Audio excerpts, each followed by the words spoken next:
ഒരു നിമിഷത്തെ നാക്കുപിഴ മുന്നിലുണ്ടായിരുന്ന വലിയ രാഷ്ട്രീയ ഭാവിയാണ് ഒറ്റവാക്കിൽ പി ദിവ്യ എന്ന CPM വനിതാ നേതാവ് തട്ടിത്തെറിപ്പിച്ചത്.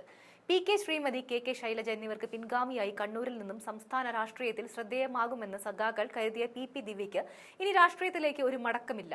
കണ്ണൂർ ADM നവീൻ ബാബുവിന്റെ ആത്മഹത്യയും അതിന്റെ ആരോപണങ്ങൾ ജില്ലാ പഞ്ചായത്ത് പ്രസിഡന്റ് കൂടിയായ ദിവ്യക്കെതിരെ തിരിഞ്ഞതും ഒടുവിൽ ആത്മഹത്യ പ്രേരണ കുറ്റം ചുമത്തപ്പെട്ട് റിമാൻഡിൽ പോകേണ്ടിയും വന്നത് കേരളീയ രാഷ്ട്രീയത്തിൽ കഴിഞ്ഞ വർഷം കണ്ട ഏറ്റവും വലിയ വീഴ്ചകളുടെ ഭാഗമായി കാണാം. ഒരു മനുഷ്യന്റെ മരണത്തിന് കാരണക്കാരിയായി ലോകം കുറ്റവാളി ആക്കുന്നതിന് മുമ്പ് ഒരു ഭാവി വനിതാ നേതാവിന്റെ പ്രതിച്ഛായയിലൂടെയായിരുന്നു ദിവ്യ കടന്നുപോയത്. കണ്ണൂരിൽ നിന്നുള്ള യുവ വനിതാ നേതാവ് എന്നത് തന്നെയായിരുന്നു 40-കാരിയായ ദിവ്യയുടെ പ്രധാന അടയാളം. കണ്ണൂർ ജില്ലാ പഞ്ചായത്ത് പ്രസിഡന്റ് പദം നിയമസഭയിലേക്കുള്ള പടിവാതിലായിരുന്നു. കണ്ണൂരിൽ CPMനുള്ള സ്വാധീനം വെച്ച് ഉറപ്പായൊരു സീറ്റിൽ മത്സരിക്കാൻ ദിവ്യയ്ക്ക് യോഗ്യതയുണ്ടായിരുന്നു. പ്രത്യേകിച്ച് പാർട്ടിയിൽ തലമുറ മാറ്റം നടന്നുകൊണ്ടിരിക്കുന്ന സാഹചര്യത്തിൽ വനിതകൾക്കും യുവാക്കൾക്കും മറ്റു പാർട്ടികളെക്കാൾ മുൻഗണന കൊടുക്കാൻ കേരളത്തിൽ CPM തയ്യാറുമാണ്. അതുകൊണ്ട് ദിവ്യയ്ക്ക് മുന്നിൽ ശോഭനമായൊരു ഭാവിയുണ്ടായിരുന്നു. നിലവിൽ കണ്ണൂർ ജില്ലാ കമ്മിറ്റി അംഗവും അഖിലേന്ത്യാ ജനാധിപത്യ മഹിളാ അസോസിയേഷൻ എക്സിക്യൂട്ടീവ് കമ്മിറ്റി അംഗവുമായിരുന്നു ദിവ്യ. എന്തായാലും കൈവെള്ളയിൽ വന്ന മഹാഭാഗ്യം തട്ടിത്തെറിച്ചതോടെ ഇനി രാഷ്ട്രീയം വേണ്ട എന്ന നിലപാടിലാണ് ദിവ്യ എത്തി നിൽക്കുന്നത്. കഴിഞ്ഞ മണിക്കൂറിൽ പി ദിവ്യ തന്റെ സ്റ്റൈലിഷ് ഫോട്ടോ പങ്കുവച്ച് ഫേസ്ബുക്കിൽ ഇങ്ങനെ കുറിച്ചു: A strong woman stands up four herself, A stronger woman stands up four everybody else. അതിന്റെ ചുരുക്കം ഇങ്ങനെയാണ്: ശക്തിയായ സ്ത്രീ തനിക്ക് വേണ്ടി നിലകൊള്ളും, അതിശക്തിയായ സ്ത്രീ എല്ലാവർക്കും വേണ്ടി നിലകൊള്ളും. ഇതിൽ ഏത് വിഭാഗത്തിലാണ് താൻ ഉൾപ്പെടുന്നതെന്ന് മാത്രം ദിവ്യ പറയുന്നില്ല.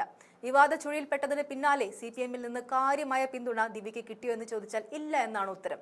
പെണ്ണുകേസിൽ പെട്ടവർക്കും കൊലപാതകത്തിൽ നേരിട്ട് പങ്കെടുത്തവർക്കും വരെ പിന്തുണ കൊടുക്കുന്ന CPM പക്ഷേ ദിവ്യയെ പൂർണ്ണമായും അവഗണിച്ചു.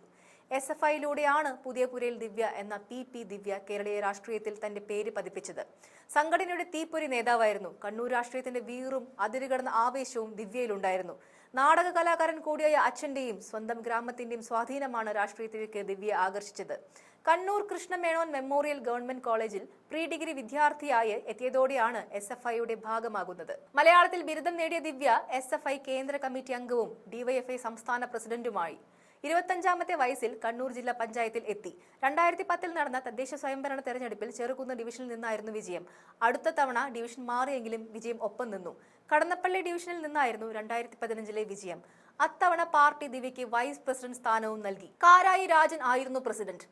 ഫസൽ വധക്കേസിൽ പ്രതിയാക്കപ്പെട്ടതിനെ തുടർന്ന് കാരായി രാജന് ജില്ലയിൽ പ്രവേശിക്കുന്നതിന് വിലക്ക് വന്നതോടെ വൈസ് പ്രസിഡന്റായിരുന്ന ദിവ്യയായിരുന്നു പഞ്ചായത്ത് ഭരണം മുന്നോട്ട് കൊണ്ടുപോയിരുന്നത്.